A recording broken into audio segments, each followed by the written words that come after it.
AP cabinet పలు కీలక నిర్ణయాలకు ఆమోదం తెలిపింది. మొత్తం 9 అంశాలు ప్రధాన అజెండాగా సీఎం చంద్రబాబు అధ్యక్షతన సమావేశం జరిగింది.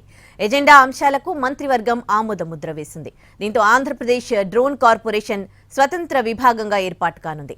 స్టీల్ ఉత్పత్తికి ఆర్సీలీ మిట్టల్ నిసార్ ఇండియా లిమిటెడ్ చేసిన ప్రతిపాదనలకు ఓకే చెప్పింది.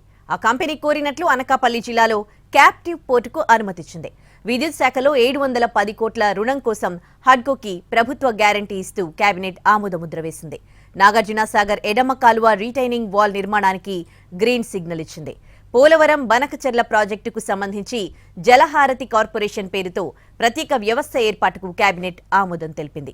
ఏపీలో 3 స్టార్ సహా ఇతర ప్రీమియం హోటళ్ల అభివృద్ధికి బార్ లైసెన్స్ ఫీజును 25 లక్షలకు తగ్గిస్తూ చేసిన ప్రతిపాదనకు ఓకే చెప్పింది. యువజన సర్వీసులు, పర్యాటక, సాంస్కృతిక శాఖల్లో వివిధ జీవోల రేటిఫికేషన్ కు కూడా ఏపీ కేబినెట్ ఆమోదముద్ర వేసింది. పెట్టుబడితో పెద్ద పరిశ్రమ వస్తుంది కాబట్టి దానికి కావాల్సిన ఈ క్యాప్టివ్ పవర్ ప్లాంట్ కోసం ఆ కండిషన్ని అమెండ్మెంట్ చేయడం జరిగిందని చెప్పేసి మనం చేస్తా ఉన్నాం. ఏదైతే పోలవరం బనకచెర్ల లింక్ ఉందో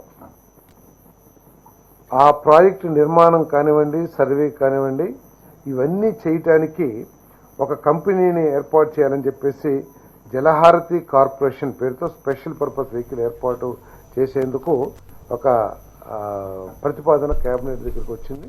దాన్ని ఆమోదించుకోవడం జరిగింది. 1,30,000